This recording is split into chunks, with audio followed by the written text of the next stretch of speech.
I throw that thing anywhere and everywhere, and I catch a lot of bass on it in straight open water. It's like, well, why wouldn't you put it on a buzz bait or put it on something else? Because, man, for one, most of the time they eat it really good. I'm fishing it on straight braided line, and it's really, really subtle this way.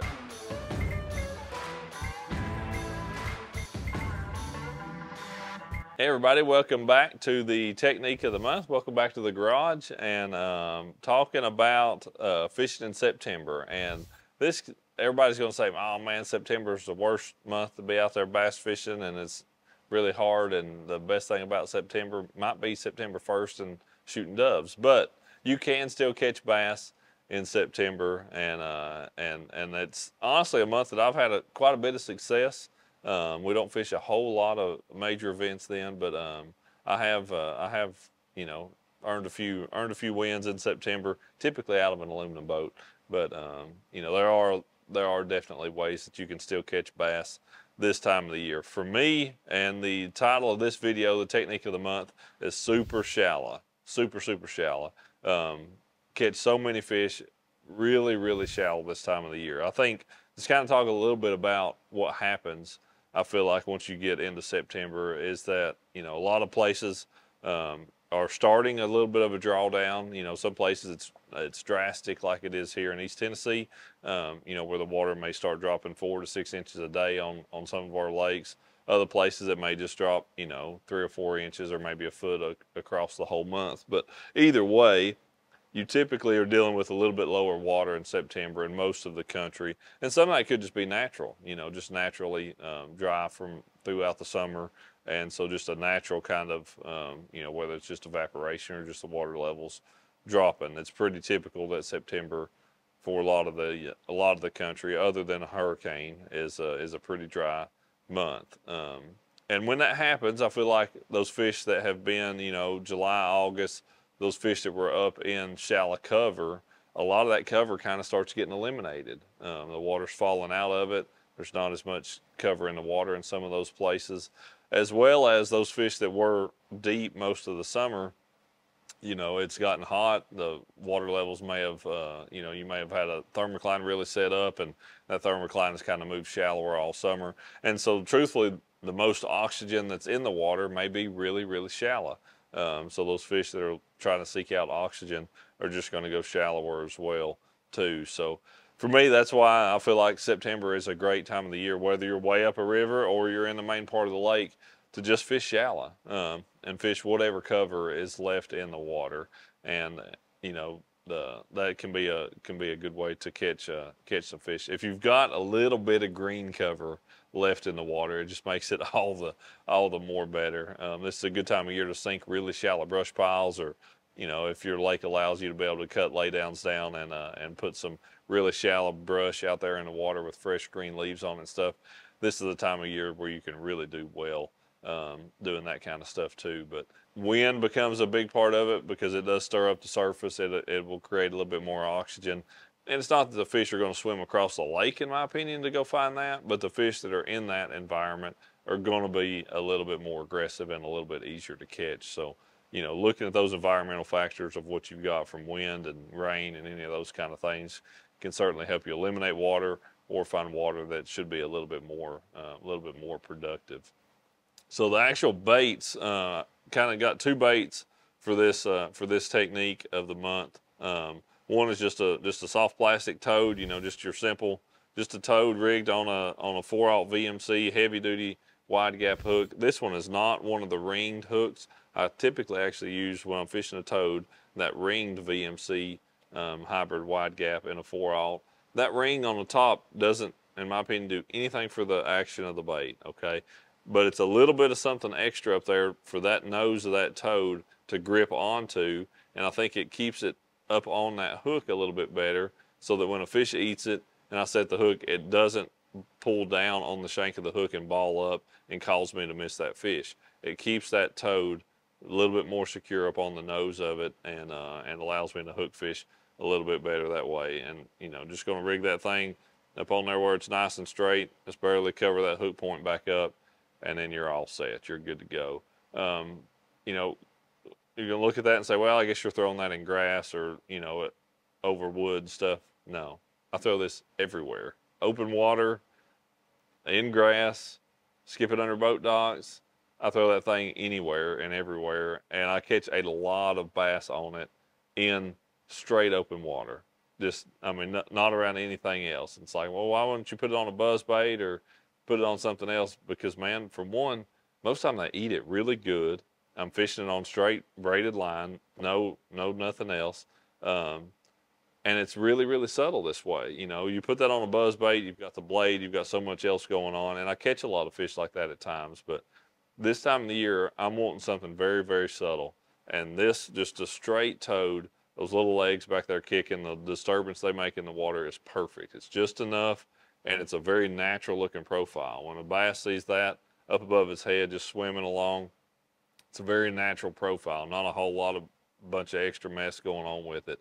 And I catch so many bass on that toad, again, in open water. I mean, I won a cup a few years ago.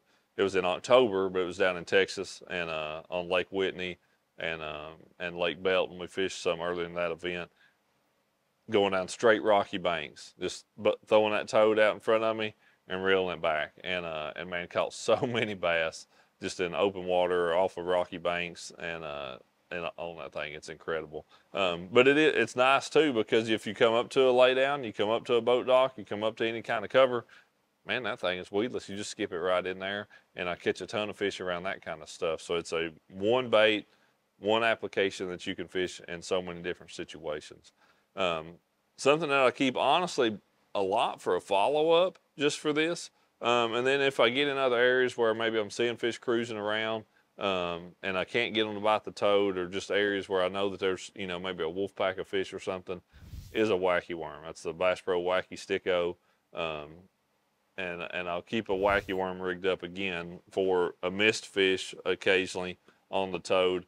But certainly if I get in those high percentage areas and I've caught a couple and not getting any more bites, but I think there's more fish around, I'll pick up that wacky worm and skip it around and definitely pick up a lot of fish that way. But I really, really can't emphasize just how shallow a lot of these fish are coming from. I'm talking water that's anywhere from knee deep, knee to hip deep is kind of my ideal scenario for a lot of this. And if the water's clear, a lot of times you're going to see those fish swimming and see those fish kind of wolf packing down the banks and stuff. That's something to really keep in mind. And I think a lot of people, they only see that happening a lot early in the year, you know, like around brim beds and that kind of stuff. So, you know, June, July, early in the summer like that. But once you get a little bit later in the fall, those wolf packs, they'll still be around some brim if those brim are up there, you know, just spawning or just, you know, just hanging out and stuff.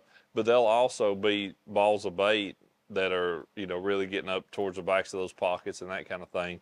And those bass will certainly wolf pack and feed on those balls of bait and balls of shad and stuff. So that's something you got to keep your eyes open for.